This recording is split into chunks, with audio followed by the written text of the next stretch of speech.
Welcome to Old Hollywood Nostalgia, where timeless stories come back to life, one reel at a time.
Dartmoor Prison, isolated from the outside world by walls of granite.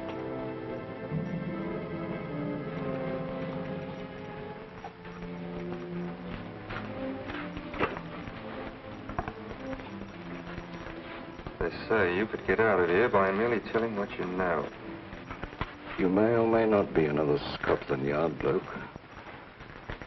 but I'll give you the same answer I gave the others.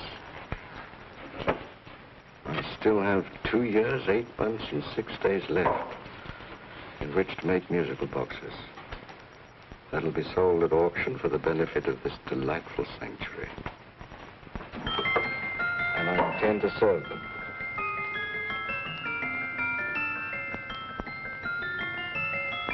Move along. And now we come to the next object on our list, or I should say objects, because there are 3 of them. Now, ladies and gentlemen, these can be bought together or separately. Now, these beautiful little musical boxes only arrived this morning, and I didn't intend to put them on the auction block until later, but I'm going to sell them now. So, good friends, as our old pal Mark Antony used to say, lend me your ears. And what do you hear? Right. The beautiful tinkle tinkle of a musical box. What a lovely trinket. What a beautiful gift. Created and made by loving hands. A thing of beauty and utility. Now, who's going to start me with £5? It's a bargain, £5. Do I see any hands? If there's a connoisseur in the house, we'll go £3 for it. £2. £1. 10 shillings. Thank you, sir. Ladies and gentlemen, 10 shillings is offered for a musical box you couldn't buy anywhere in London for less than £5. It'd be stealing to let it go for 10 shillings, like taking milk from a baby. All right, we're selling for 10 shillings.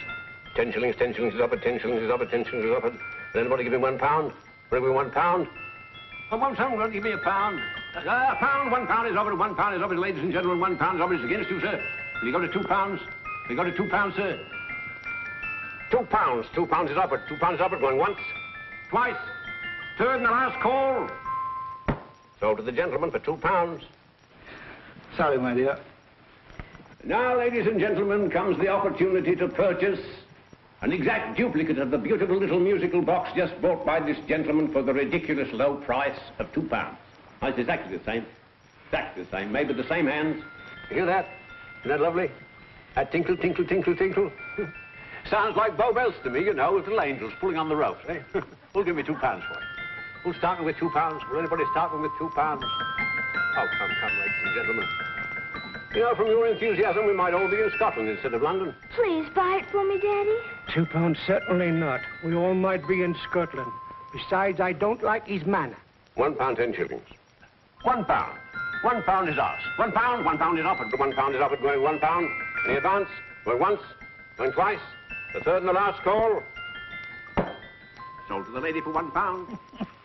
Smart bidding, my dear. Thank you. We come to the third and last of these beautiful little musical boxes.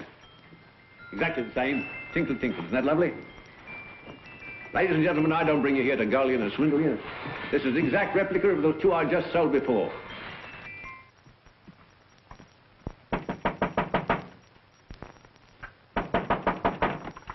We're closed. But this is extremely important. Come in, sir, come in. I'm sorry to disturb you, but I was unfortunately delayed from arriving in time to bid on certain articles which I was rather anxious to obtain. Oh, perhaps they weren't sold, sir. We are carrying several things over. What might the articles be, sir? 3 identical musical boxes, about so large. Oh, I'm sorry, sir, but they were sold. Pity you weren't here to bid on them. They didn't bring anything like the real value. I'm most anxious to obtain them. I wonder if your records would show who the purchasers were. Oh, we don't usually give out that information, sir. For certain, shall we say, sentimental reasons, I'm most anxious to get in touch with the purchasers. I'd be willing to pay, shall we say, £5. Well, for certain sentimental reasons, sir, we'd be very happy to oblige. Alfred, today's sale. The 3 musical boxes. Musical boxes, oh.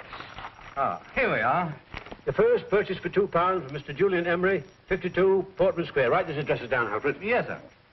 Second didn't leave any name. Oh, how unfortunate. I think she's a dealer. You see, they don't like us to know where the things are going. On account of the profits. You say the second purchaser was a woman.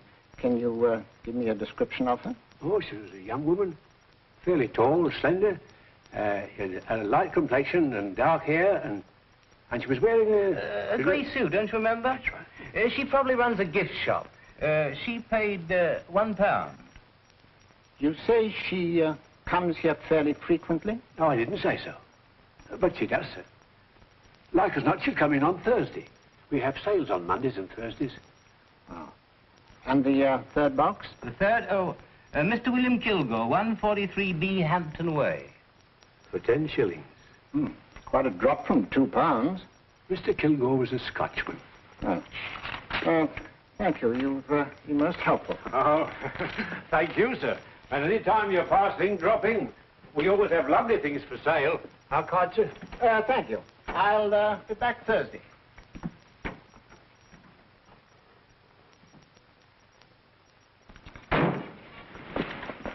The message reached us too late. Musical boxes are being sold. Well, let's get out of here.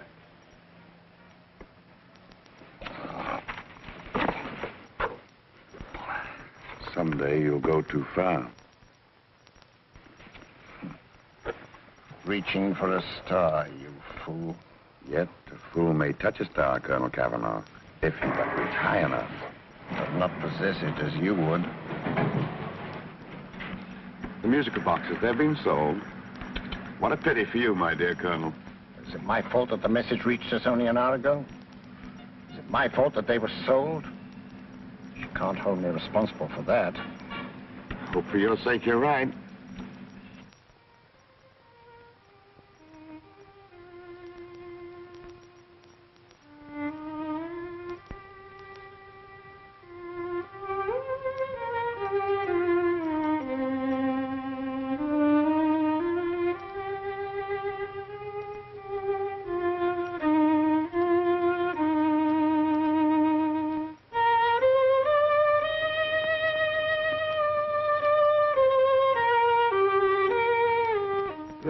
Upon you tonight at 7:45, a gentleman who desires to consult you upon a matter of the very deepest moment. Remember that letter, Holmes? It was written over 2 years ago. An interesting case. Devilishly interesting. Irene Adler. What a striking-looking woman from the brief glance I had of her. Seems only yesterday. What charm. What poise. And what a mind. Sharp enough and brilliant enough to outwit the great Sherlock Holmes himself. I take it the new issue of the Strand magazine is out, containing another of your slightly lurid tales. Indeed. What do you call this one? I call it A Scandal in Bohemia. Not a bad title, eh?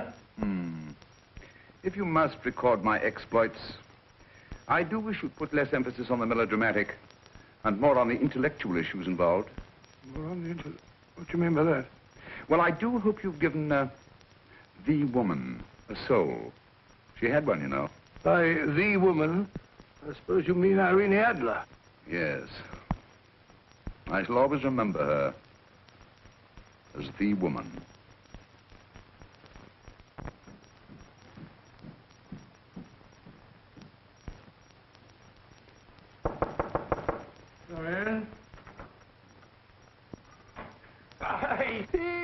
Stinky. Stepper, old boy, how are you? How are you, old boy? I haven't seen you for years. I want you to meet my old friend Sherlock Holmes. Holmes, this is Stinky. In other words, Julian Emery. How do you do, Mr. Emery? Watson has often spoken of you. Oh, has he? Yes, we were at school together. It's more years ago than I care to remember, but you didn't come in here just to remind me of that. No, I just happened to be in the neighborhood and saw your lights burning, so I took the liberty of looking you up. Still writing your mystery stuff? Yes, there's a new one out this week. Good, I never miss them. Oh, good, thanks. I say that bandage makes you look very interesting. Still poking your nose into other people's business as usual? Who hit you? I haven't the foggiest notion. Somebody knocked me on the head in my own living room, and then proceeded to commit the most idiotic burglary you ever heard of. Fellow must have been balmy as a coot. Balmy? Why? Come sit down, old boy. Thanks. You like a cup of tea? Huh? Oh, all right. I'll go and tell Mrs. Hudson about it. Yeah. Why do you say the robbery was idiotic, Mr. Emery? Oh, simply from the fact that with about £5,000 worth of musical boxes in my living room, the thief, who I caught in the act, made off with one that isn't even worth £5. I gather you're a collector of musical boxes. Yes, I am indeed. Some of them very beautiful, but not the one that was stolen. The thief evidently grabbed the first thing that came to his hand when he heard me coming into the room. Still, it's rather odd, isn't it, that having disposed of you, he didn't pick up something more valuable. Mm-hmm. Was there anything unusual about the stolen box? No, nothing at all. No, I picked it up in the south of France, several years ago. You say you have many valuable music boxes, and yet the thief made off with one that isn't worth £5. Sounds like rather an intriguing little problem. Well, I take it that he was just an ordinary petty thief and didn't know the value. That is a possible explanation, and yet I venture to say that the average petty thief has a more extensive knowledge of the value of objets d'art than the average collector. Well, anyway, that's Scotland Yard's theory. They didn't get very excited about it. That's consistent anyway. I wonder if I might see your collection, Mr. Emery. Why, of course you could, yes. Nothing a collector likes more than showing off his trophies. When would it suit you? No time like the present. Good. My place is just round in Portman Square. Shall we? Yes, right. Hello? Where are you going? Stinky hasn't had his tea yet. Oh, I'm sorry. We're going round to my place, where I'm going to give you something better than tea. Now, this one was made for Louis XV, and is one of the very few still in existence from that period, and a particularly fine specimen at that. Charming, isn't it? Quite. They all sound to me like a lot of mice running about on a tin roof. I'm afraid you have no ear for music, Watson. Give me a good old band playing a rousing march. You have all your silly little tweets.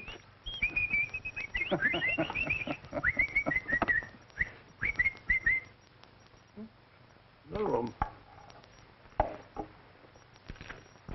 Is this me?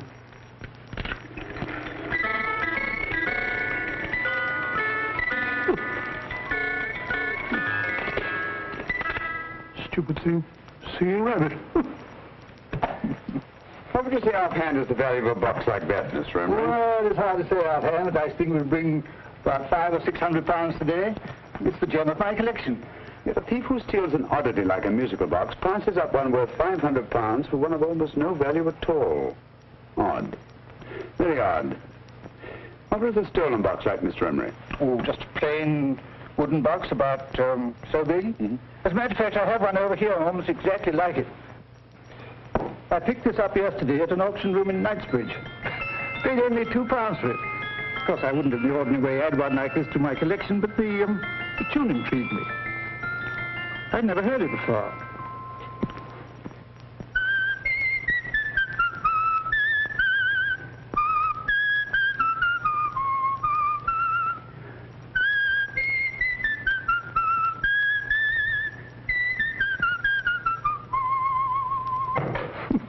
You have a remarkable ear for music, Holmes. Rather an unusual melody. Sit down, Will. Thanks. You say you bought that box at an auction sale yesterday? Yes, the Gaylord auction rooms in Knightsbridge. Mm-hmm. Run by old, what's his name? Crabtree. That's the man. At what time was the robbery committed? Oh, about 3 o'clock this morning. You know, Mr. Emery, that box and the robbery might well be cause and effect, especially since you say that the stolen box outwardly resembles this one a great deal. And Scott and Yard were not particularly interested, eh? Oh, yes, but I wouldn't blame him for that, especially as I told him I was quite unable to describe the thief, except, of course, for the fact that it was definitely a man. All you remember is that you came in here and someone struck you on the head. Yes, and the next thing I knew, my man was trying to revive me. It might be wise for you to put that box away somewhere and lock it up. Oh, I don't think that's necessary. Besides, everything's insured. Well, at least if any further attempts at robbery are made, I'd suggest that you call the police, rather than running into any personal danger. Oh, come, Holmes, aren't you being a bit of an alarmist? Possibly. Oh, Mr. Gray, with old Stinky. Seems to me you are making rather a mountain out of a molehill. Molehill is the word, old boy, and it's time you were in bed. Thanks so much for letting us see your place. Well, it's been glad meeting you. Holmes, I can't understand why you were so mysterious. Seems to me that petty thief explanation was the only sensible one. Really? I can't see how you can believe it was anything else. I didn't say I believed it to be anything else. The petty thief theory is the obvious one, I grant you. However, it's often a mistake to accept something as true merely because it's obvious. The truth is only arrived at by the painstaking process of eliminating the untrue. We are not able to do that in this case without further data. Rubbish, you're pulling my leg.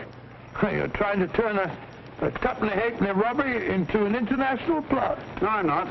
I just hope that your friend Stinky is a little more cautious in the future. Just in case.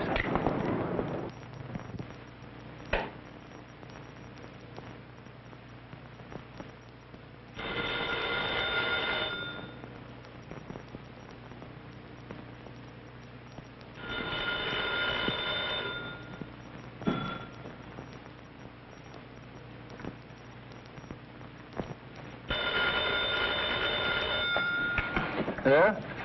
Yeah? Julian Emmerich here. Who? Of course I remember you, Mrs. Courtney. Yes, you're the one bright spot at that appallingly dull affair of Lady Sansa's. Huh? Of course it isn't too late to come around. Yes, I shall be delighted to give you a drink. I tell you what, come straight up and I'll leave the door unlatched. Right, 15 minutes? Good. I shall be counting each moment. No, I mean that, really. Right, goodbye.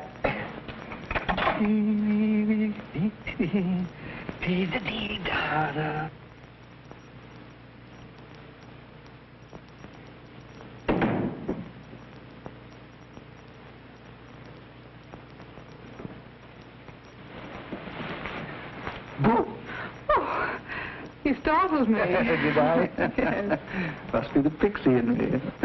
I know I shouldn't have called you so late, but I was at a party just around the corner, and I remembered your invitation to see your collection of musical boxes. My dear Mrs. Courtney, the pleasure is all the greater for being so unexpected.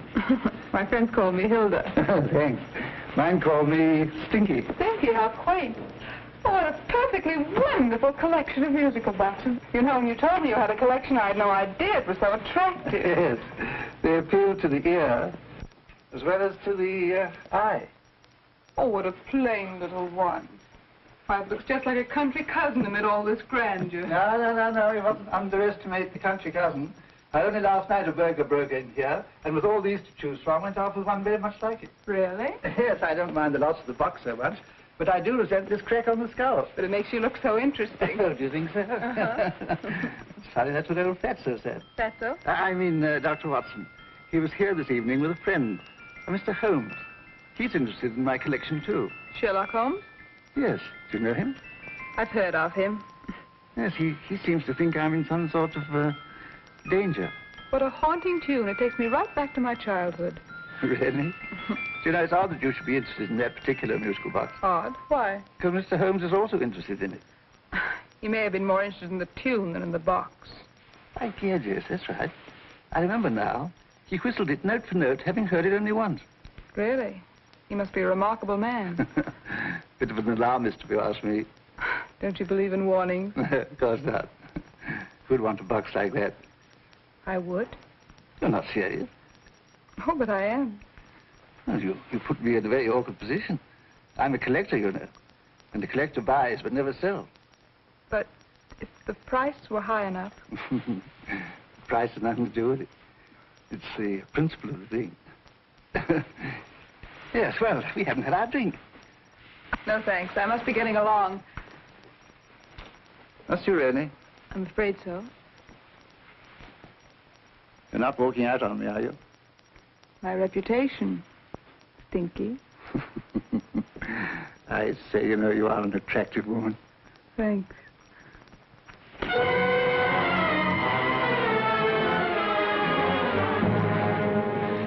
You fool. I told you to wait outside. What did you have to kill him for? All I had to do was walk out with this. He held you in his arms. Don't touch him. Don't touch anything. Now get out. I'm sorry. You're sorry. What about me? This is murder. What about Scotland Yard? What about Sherlock Holmes? Now get out!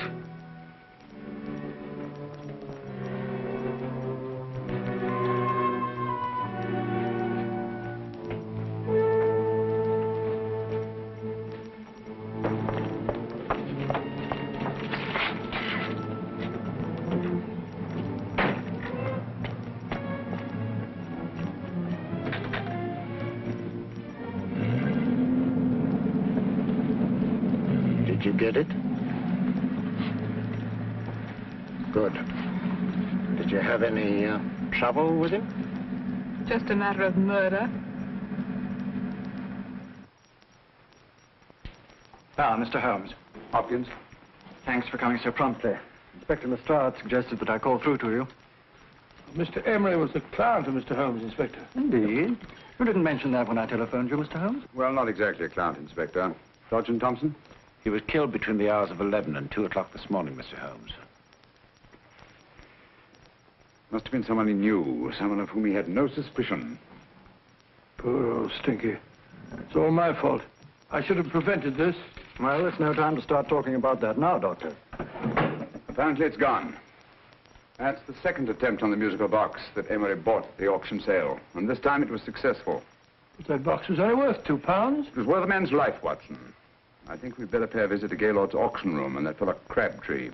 Inspector, may I suggest that you make a complete search of this flat for a small, plain, musical box about that size? Thank you. Come on, Watson. You say the first box went to Mr. Julian Emery. The second to Mr. Kilgore, 143B Hampton Way. And the third to the unidentified young lady who presumably has a shop and lives near Golders Green. That's right, Mr. Holmes. Isn't it rather strange, Mr. Crabtree, that you should have had 3 identical musical boxes all playing the same tune? Where'd they come from? Dartmoor Prison. Dartmoor? Yeah, we get a regular shipment from there every month. The inmates manufacture them. Well, they make all kinds of things, you know, pipe racks, waste paper baskets, musical boxes. Did you happen to notice if anyone showed any particular interest during the auction in the purchasers of these 3 boxes? Oh, come now, Mr. Crabtree. This is very literally a matter of life and death. Well, since you put it that way, Mr. Holmes, there was a gentleman came in here about an hour after closing time, and he was in an awful state, he was. He gave me £5 to tell him where the boxes had gone to. He said they had a sentimental value for him, sir. Expensive sentiment. Can you describe him? He was tall, distinguished looking, and he had grey hair and a moustache. He was quite a gentleman, sir. What was his reaction when you were unable to supply him with the address of the young lady who owned the shop? I told him the young lady usually come back on Thursday. He said he'd come back on Thursday. Now, that's tomorrow. Thank you, Mr. Crabtree. You've been very helpful. Thank you. Come along, Watson. Where are we going now, Holmes? To the home of Mr. Kilgore, the man who bought the third box.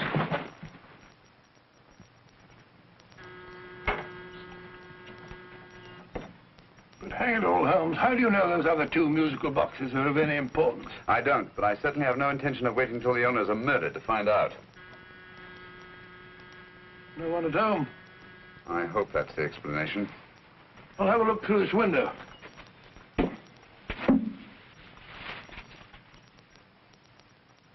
Doesn't seem to be anyone there. The whole place seems deserted as far as I can see. Yes. Mr. and Mrs. Kilgore at home? No. When do you expect them? Oh, in an hour or so. There's no use your hanging about. They don't buy nothing from peddlers. Peddlers?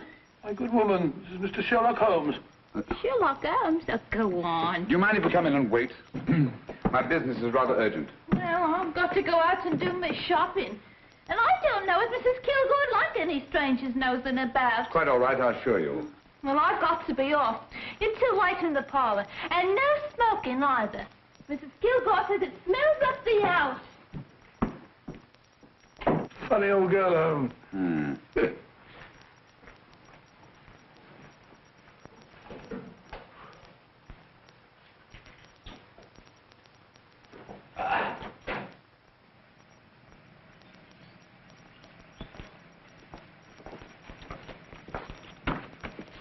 Lane.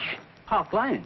And what would the likes of you be doing in Park Lane? Now, don't worry about the fare, Ducky. If you know how to get to Park Lane, up it.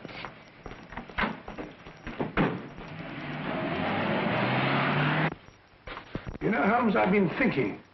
There must have been something hidden in that box of old stinkers. Stolen jewelry, possibly. What's up, Holmes? Listen. What's just the steam in the water pipes?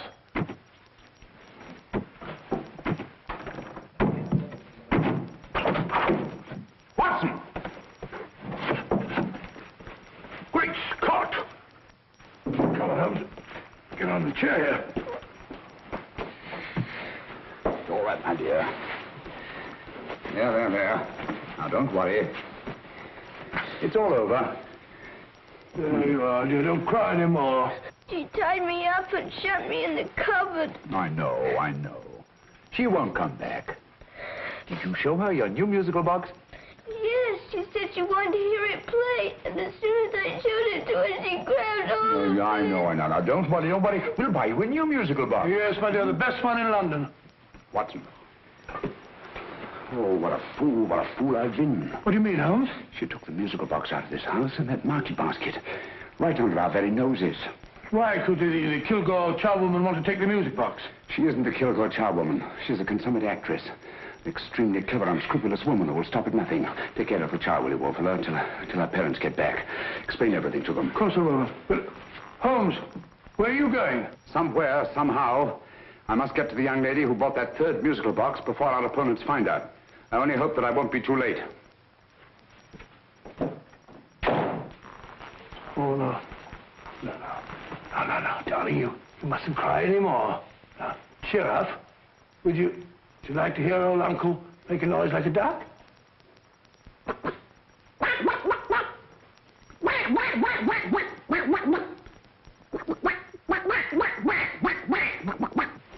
Oh, sorry.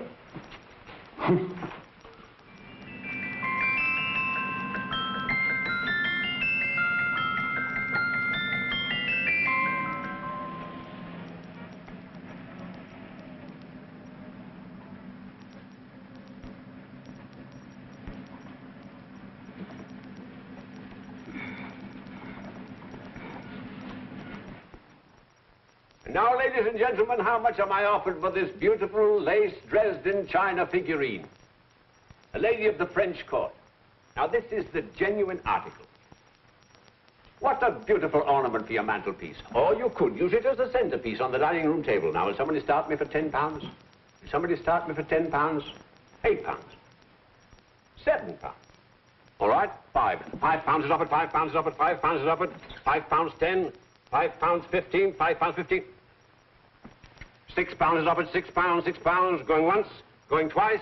The third and the last call will be all done. Sold to the lady from Twickenham for £6. Next, we have a real museum piece, ladies and gentlemen. A fine 19th century doll. A costume and exact replica of the holiday clothes worn by the Hungarian peasant women. Now, ladies and gentlemen, an article like this would cost you from £15 to £20 in a West End shop. I'm not going to ask you for anything like that. Who'll give me £2 for it?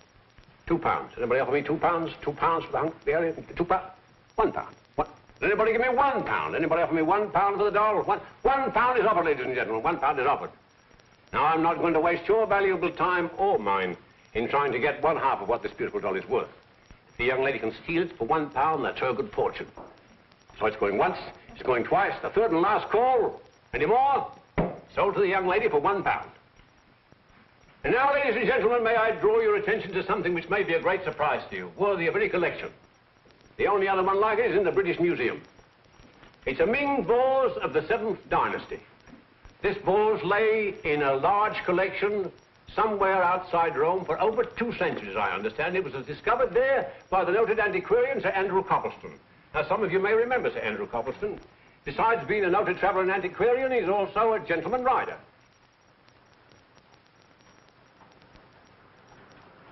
The girl with the parcel in her hand, that's her. Are you sure that's the girl? Well, she fits perfectly the auctioneer's description. Follow her, Hamid.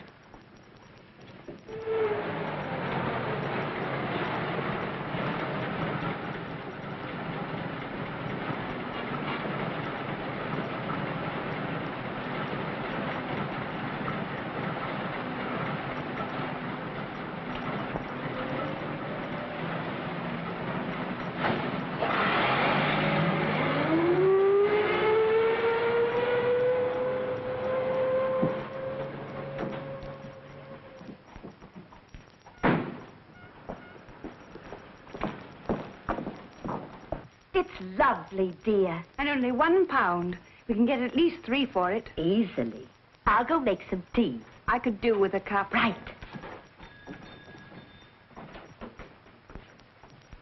Good afternoon. Good afternoon. I'm looking for a birthday gift for a 7-year-old girl. What would you suggest? We have some lovely dolls.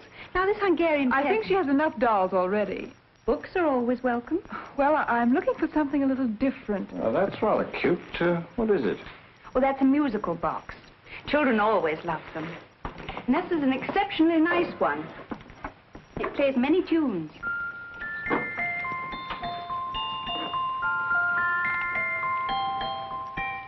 Have you any others? Yes. If you'll just get this way. I have only 2 left.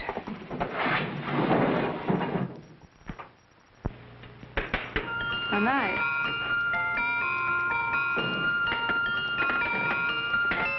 Are you sure this is all you have? I'm sorry. They're rather hard to find, you know. That's our entire allotment. I did have one other, but I sold it earlier this afternoon. But it was only a plain wooden one. It wouldn't have been a very nice gift for a child. Really? Do you happen to know who the purchaser was? Why, yes. He left his card, just in case anyone should inquire for him.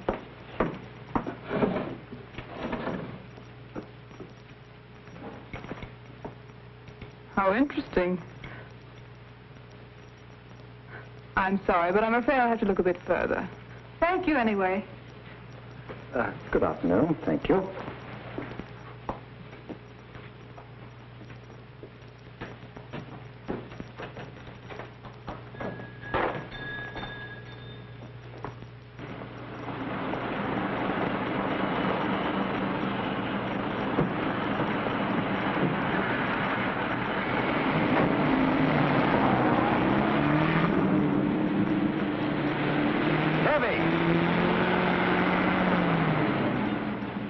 Follow that cab. Here, now, what?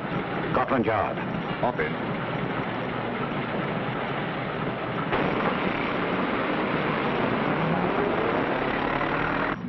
Sherlock Holmes. I might have known. We thought we were the hunters, instead of which we're the hunted. We've been fools. We played right into his hands. Of course. He's had us followed. Don't look. The man in front of the toy shop.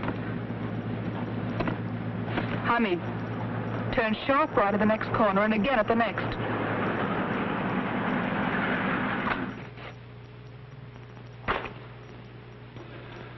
No photograph of her, Commissioner, as I expected. She's not a known criminal. But how do you expect to know if you do find her? After all, she was disguised as a charwoman. Don't worry, old fellow. If I ever see her again, I'll recognize her. Well, it won't be long till we know who they are and from where they operate. Who's covering them? Sergeant Thompson's following them, sir. They won't get away from him. He's a good man. We could have arrested them at Clifford's toy shop if we had any proof. But we know that they killed Emery. Proof, my dear fellow. We must have proof. We've x-rayed it, sir. There's nothing whatever concealed in the box. We'll have a look at the plates.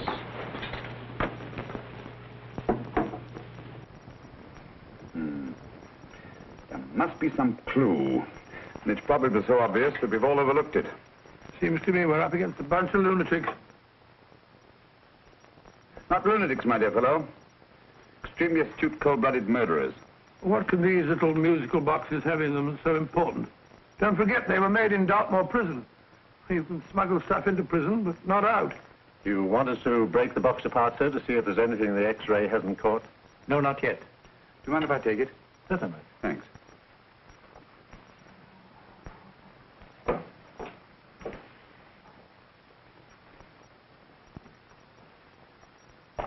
The governor of Dartmoor Prison informed us, sir, in answer to Mr. Holmes' question, that all 3 musical boxes were made by the same convict, John Davidson, serving a 7-year term, sir. Davidson? The Bank of England plate. That'll be all. Yes, sir.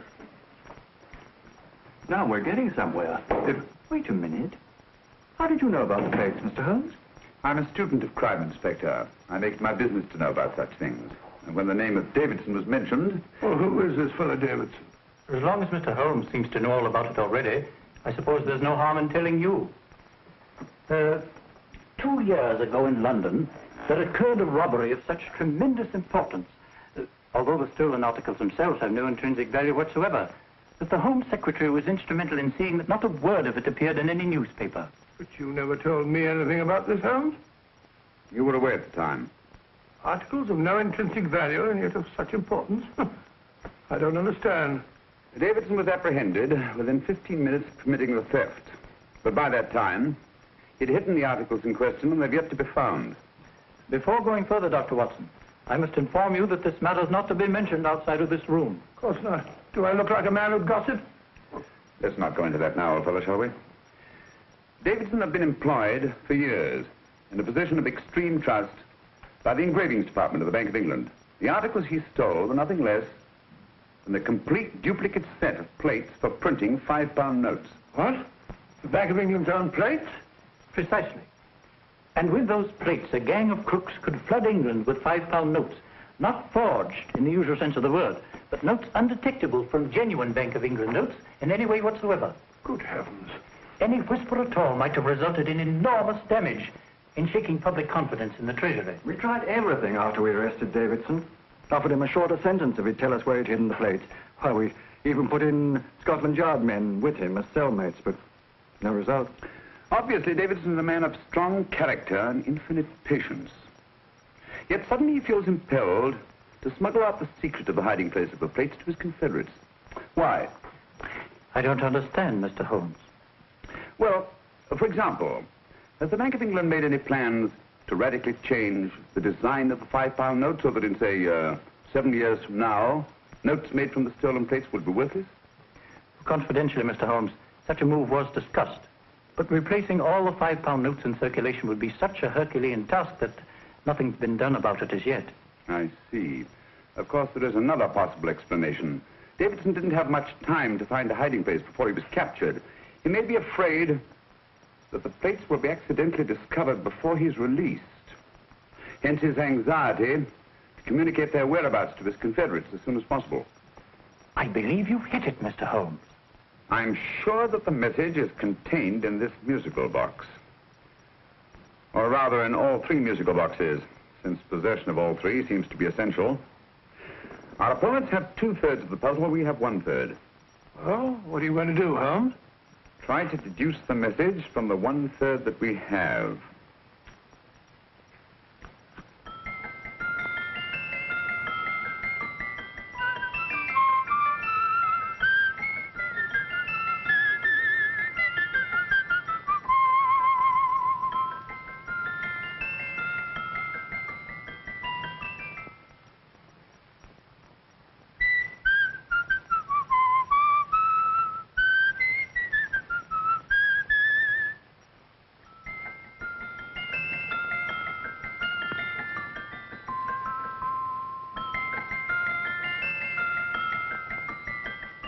It's the same tune as the one played by Emery's musical box. And yet it's different. Sounds the same to me. The tune. Somehow the tune is the key to the mystery. It must be the tune. Otherwise, why use 3 musical boxes to convey the message? Why not collar boxes or shoe boxes? Yes? Oh.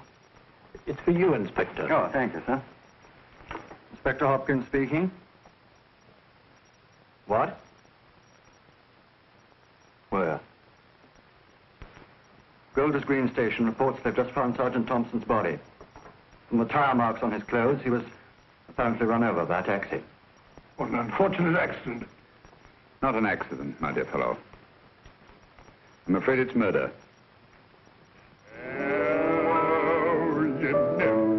Just who you're going to meet when you're walking down a busy London street.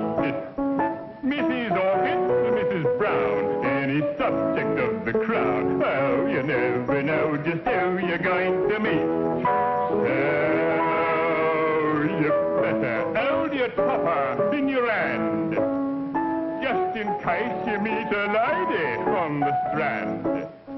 Girls will think you're kind of sweet, and your day will be complete. Oh, you never know just who you're going to meet. Now, gentlemen. gentleman is judged by his appearance. Yes, a gentleman is judged by how he talks. Now he's much better off when he's acting like a top, especially if he's taking him a walk. What on earth is this outlandish place? A rendezvous for actors. Actors? Buskers, old boy. You've seen them 1,000 times. Actors who entertain the queues, waiting outside theaters. You're gonna meet when you're walking down a busy London street. So you better wear your best, tell the time to look your best, 'cause you never know who you're gonna meet. So you better keep your manners right in view. Just in case the lie you give the house you do. Keep your trousers in a pleat, shine your shoes and keep them neat, 'cause you never know just who you're gonna be. Blimey. Mr. Holmes. How are you, Joe? Never met him. And yourself? Fine, thank you. I want you to meet a friend of mine, Dr. Watson, Joe's sister. Oh, well, any friend of Mr. Holmes is a friend of mine. Hi, Joe. He did me a good turn once that I'll never forget. Yes, I cleared Joe of a most unpleasant charge. Murder, no less. Really? By proving to the satisfaction of the police that he was busy at the time blowing open someone's safe. That's right, Governor. Good gracious me. Joe, now you can help me. Come on, buzz off, buzz off. Come on, off it, off it. Can't a gentleman have some peace and quiet around here? And you too. There you are, Mr. Holmes. Now we can have some peace and quiet around here. Thank you, Joe. There's £5 in this for you. Well, I wouldn't want to take it on myself, sir. But I can get somebody to do it for you for half of that. You don't know what the job is yet. For £5? Murder, ain't it? What? No, Joe, not murder, just music. I want you to identify a song for me. Oh, there ain't a song that's been written that I don't know. That's why I came to you. Of course, the violin is more my instrument, but, oh, well, here we go. Now listen to this, Joe.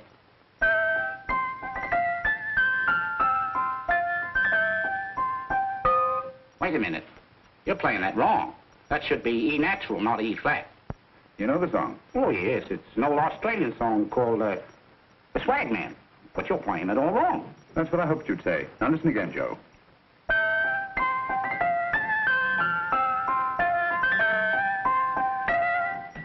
That's the same tune, all right. But you're making different mistakes than you did the first time. No, not mistakes, Joe. Call them variations. Here, play the song for me, will you, the way it's written.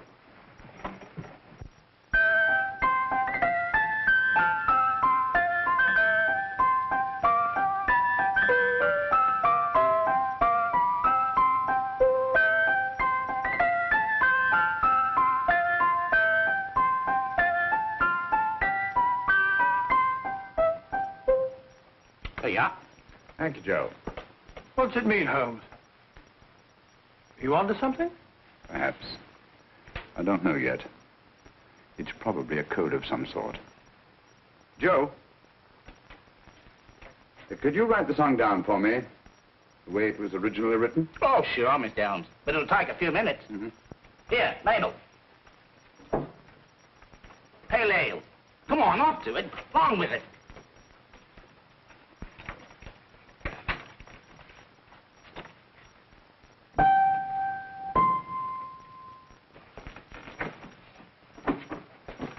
Well, obviously it isn't the lyrics.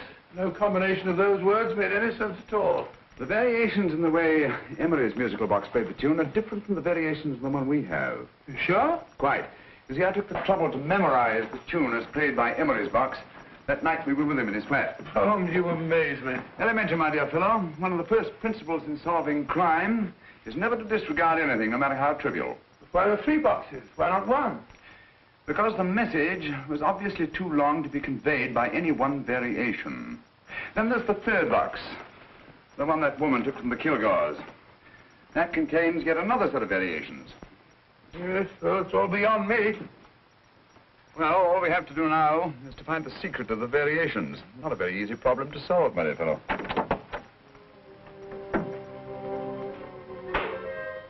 Hello. What's up? We've had company.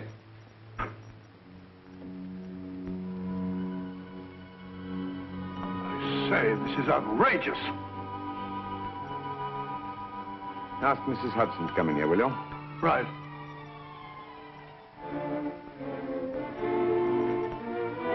Mrs. Hudson? Yes? Oh, there you are. Will you come up here at once, please? Oh, coming, sir.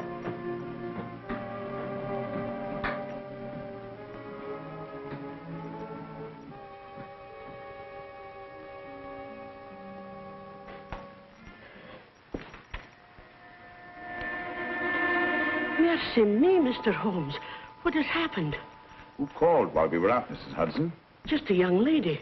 The one who said you wanted her to wait for you. And a nice-looking old gentleman with Our her. friends again, Watson. Friends? What did the young lady look like? Oh, I couldn't see her face. She had a heavy black veil on. But she had such a nice way with her. Oh, I'm sorry, Mr. Holmes, if I've done anything wrong. But you did say I should always let clients come in and wait for you. Don't worry, Mrs. Hudson, don't worry. You had no way of knowing. It's quite all right, quite all right. Now, don't worry, Mrs. Hudson. Don't worry. Where on earth's the musical box? They didn't get it. Didn't get it? Where is it? It's in your hand. Huh? In that biscuit jar. Pick the biscuits off the top. Now put your hand inside, and you'll find the music box. Well done, Holmes. Well done. Amazing.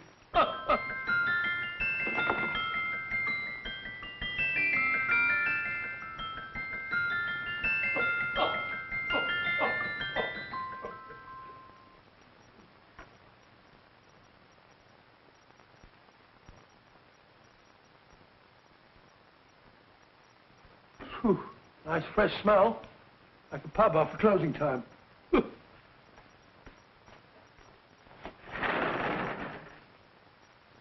I say, Holmes, What? this morning, Allow me to congratulate you on a brilliant bit of deduction.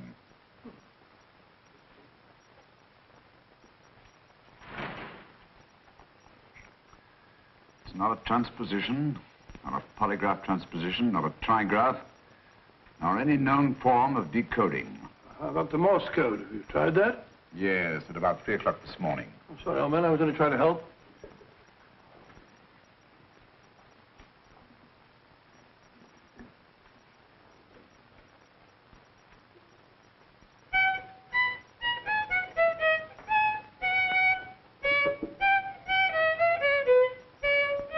Oh, do me a favor. Not again. Must have heard that thing 1,000 times. Kept me awake all night.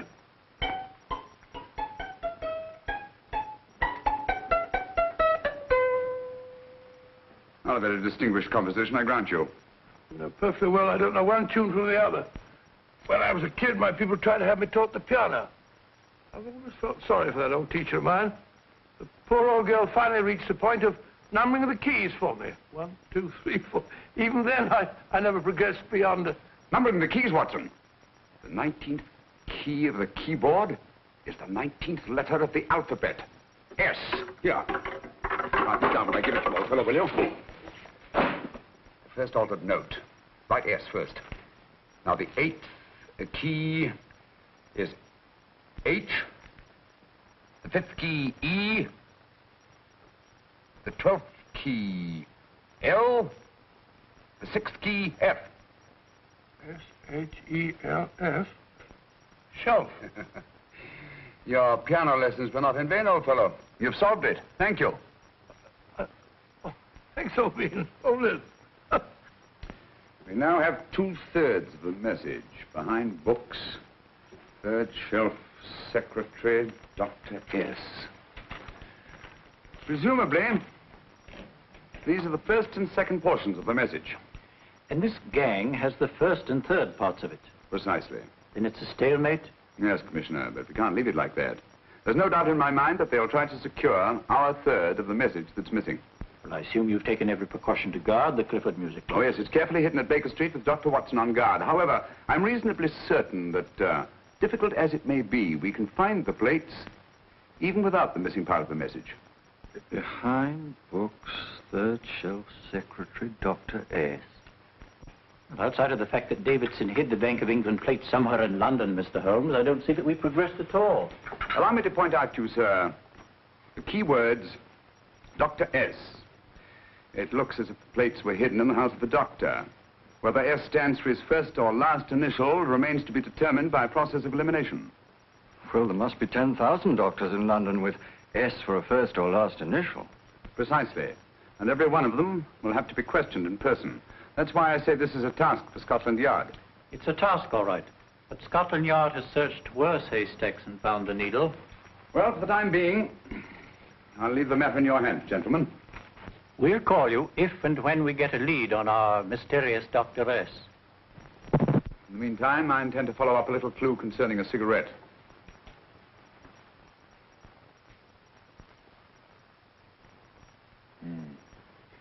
You're certain of the identification of the tobacco? Absolutely. I have made up this special blend for only 3 customers. It is almost pure Egyptian, with a mixture of latakia for added body, and a pinch of perique. Merely a whisper, as one might say, for elusive fragrance. Yes, yes. And the 3 customers? Major Wilson in Bombay, India. Mrs. Catherine Leamington Smith in Ireland. Yes, and the 3rd? Mrs. Hilda Courtney of Park Mansions, Bryanston Square. Thank you. Thank you very much. You've been most helpful. It is a pleasure to have been of service, Mr. Holmes.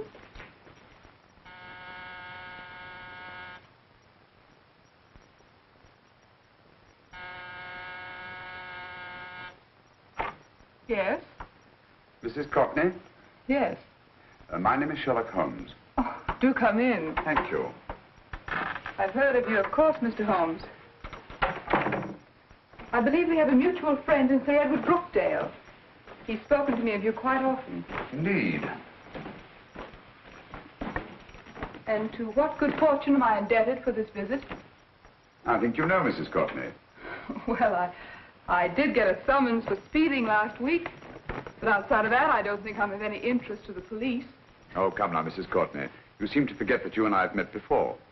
I'm sorry. I'm sure I would have remembered meeting the great Sherlock Holmes. Please sit down. Thank you. You say we met before. Yes. At the home of Mr. and Mrs. Kilgore, 143B Hampton Road. Kilgore? I don't think I know anyone of that name. Well, I didn't say you knew them. As a matter of fact, you called on them when they were out. I don't understand, Mr. Holmes. Really? And you were dressed rather differently. Indeed. Cigarette? Thank you.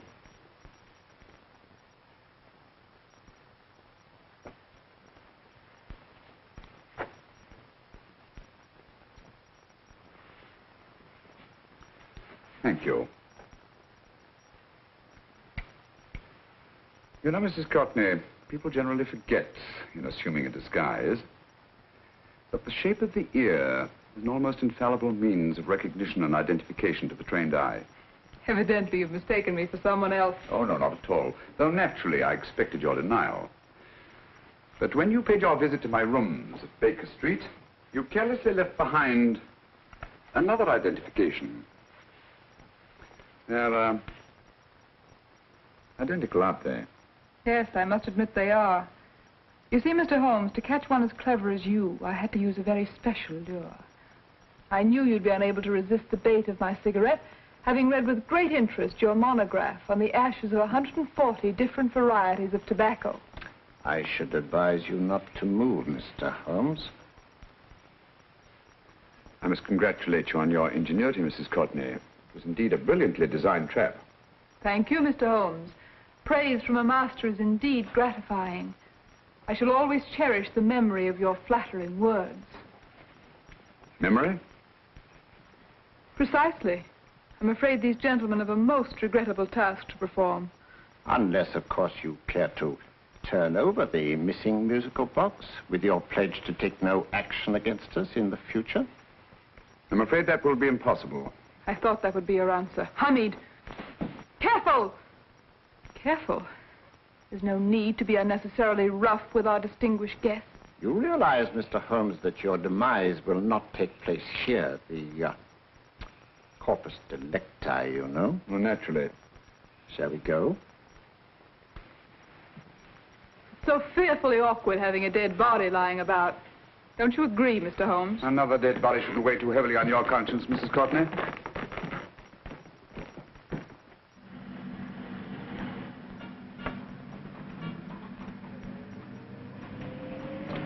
You mind if I have a cigarette? Don't see why not.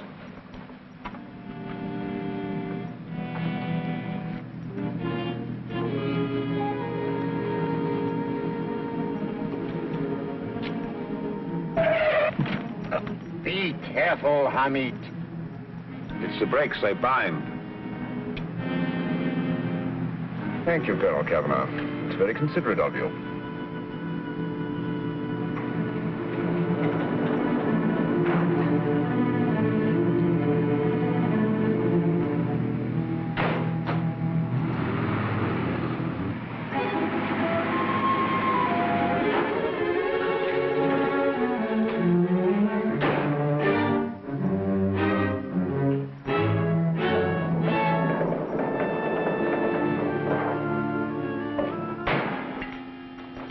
You'll be happy to know, Mr. Holmes, that your death will be a painless one.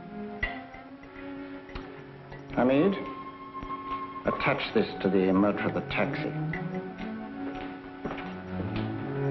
That little attachment, my dear Mr. Holmes, contains the deadly fluid known as monosulfide. The Germans use it with gratifying results in removing their undesirables.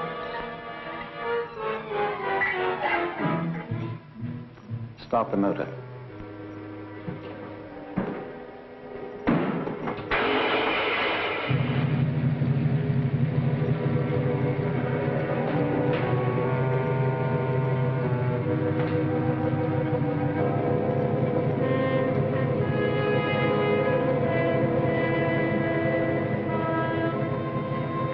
Tape his mouth.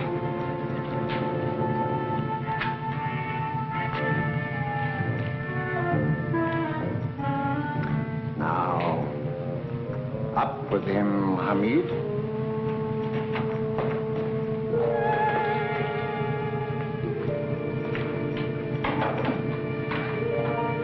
You find yourself like Muhammad's coffin, Mr. Holmes, suspended between heaven and earth. Plenty of fuel in the tank? Good. It would be too bad to have anything go wrong through so simple an oversight.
Good afternoon. Mr. Sherlock Holmes? No, I'm Dr. Watson. Oh, of course, Dr. Watson.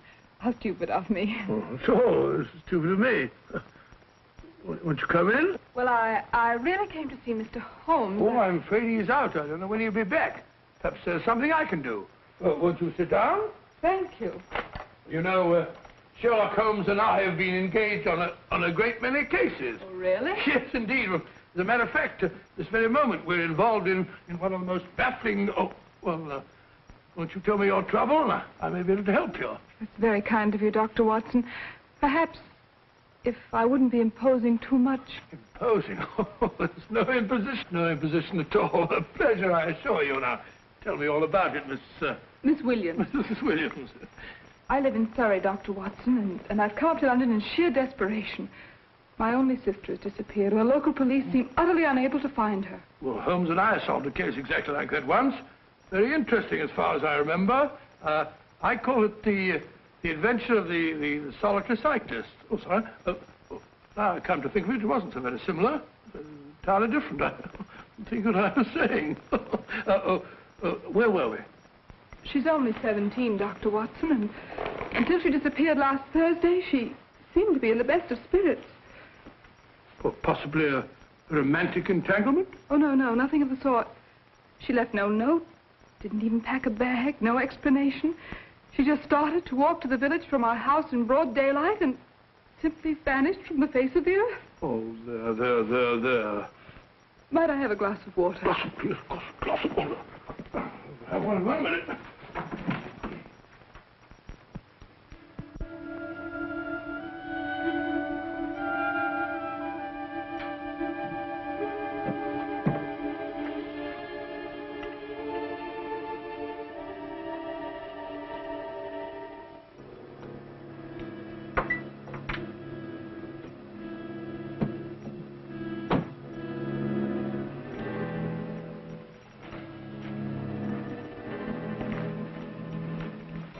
There you are, my dear. Thank you, Dr. Watson. No, you're not to cry anymore. You must pull yourself together. Oh, I feel much better already knowing that you're going to help me. Oh, Dr. Watson, look! Good heavens!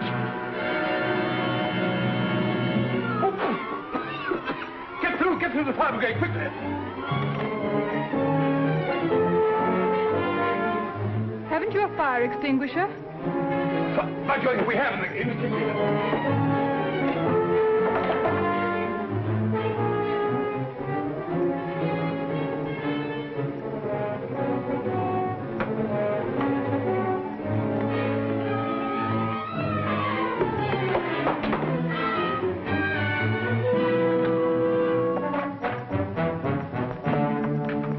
Don't you worry, Miss Williams. We'll have this thing out in no time.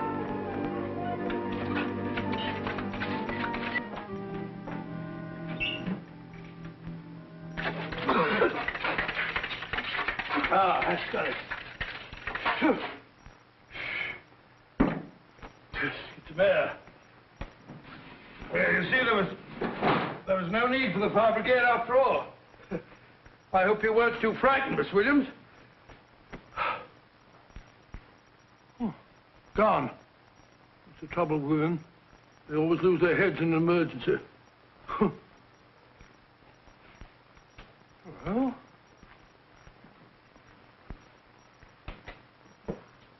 a musical box. Great Scott!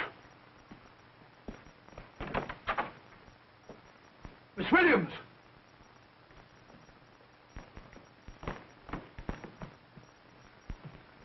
Well? Good. And Holmes? By now, Mr. Holmes has no doubt exchanged his violin for a harp. Always assuming that heaven is his destination. And now that we have the missing musical box.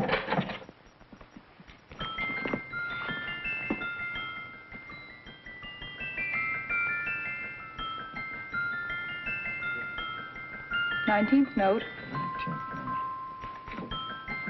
19th letter.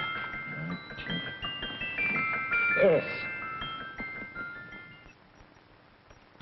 He hasn't been there, you say? Holmes, where on earth have you been? I've been trying to get you at the club, at Scotland Yard, all over London. You're looking for me in the wrong places. Holmes, terrible things happened. I've been duped. That woman, she made a complete fool of me. Oh, what do you mean? Well, she came here, let off a smoke bomb. I thought the whole place was on fire, and my first thought was to save the musical box. No need to say any more. She has the box. Yes. Don't blame yourself too much, old fellow. She's an extremely clever antagonist. Smoke bomb, you said? Well, you can console yourself with the thought that your charming friend is at least a reader of yours. What do you mean? If I remember correctly, you wrote about my little experiment with smoke and the cry of fire in a story you entitled A Scandal in Bohemia, which has just appeared in the Strand magazine. All right, old boy. Don't rub it in. Well, it may cheer you up to know that you made a fool of me, too. That cigarette stub was planted here for one express purpose. You're going to bandaging around this place. Bandaging? What's the matter, Holmes? You hurt? Explanations will have to wait until later. At the moment, we're faced with a problem which I fear is insurmountable. Come over here, old boy, will you? Right. Our opponents are in possession of all three parts of the code. And here are we, while the Bank of England plates pass into their possession. Cheer up, old fellow, cheer up. As Dr. Samuel Johnson once said, there's no problem the mind of man can set that the mind of man cannot solve. What's that, old fellow? I was just quoting Dr. Samuel Johnson. He said there is Thank you, Watson. Thank you. Leaving the front reception room, we come into the main hall, where Dr. Johnson was in the habit of passing through to have his meager meals in the dining room opposite, in company with his friend and biographer, James Boswell. We will now pass up the stairway, which remains in its natural wood finish, just as it was when the good doctor was here. The framed etching on the wall is believed to have been presented to Dr. Johnson by the distinguished painter, Sir Joshua Reynolds. I've been told here that that picture was given in by Mrs. Thrale, and it's definitely not a Reynolds. Is that important, my dear? Oh, I'm sorry. This way, ladies and gentlemen, please, this way. Move along, children, move along. The secretary's not on this floor. Patience, Hamid. I have a feeling My that... dear Colonel, with Sherlock Holmes out of the way, what could go wrong?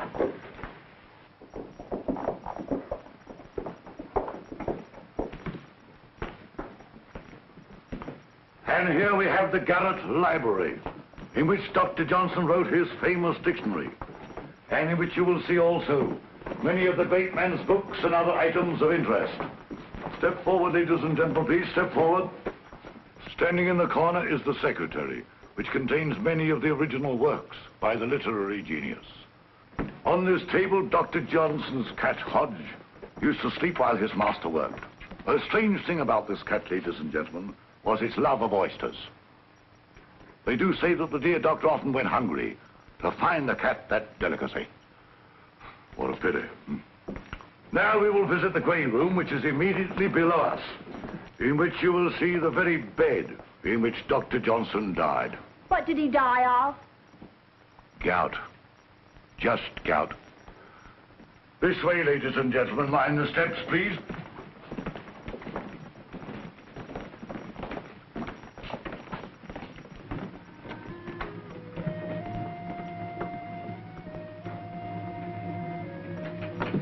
Your keys.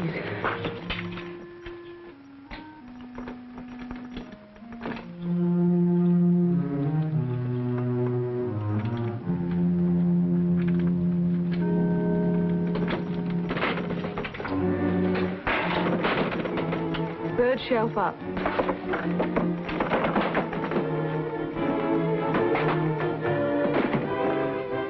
The knife.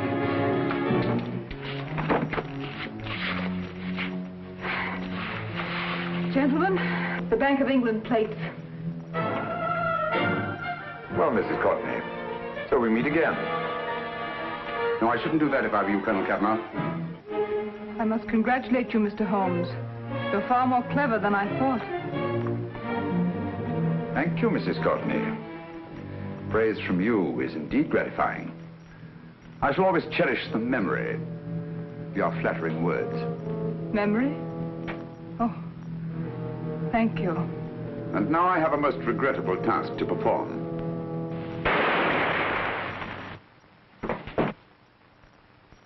Holmes! Coming, Holmes! Holmes! You all right? Perfectly, thank you, old fellow, but I think this gentleman on the floor requires some medical attention. We must see that he looks his best, you know, when he's hanged. Take them in charge.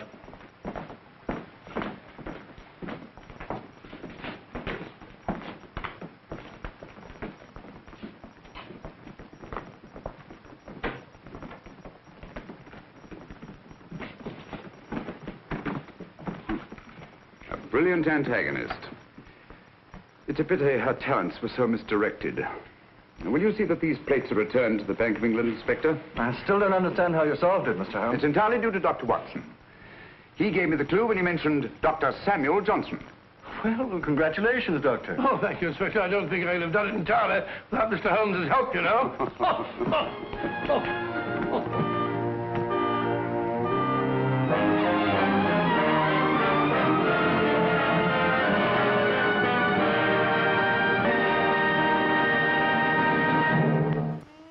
Thanks for watching.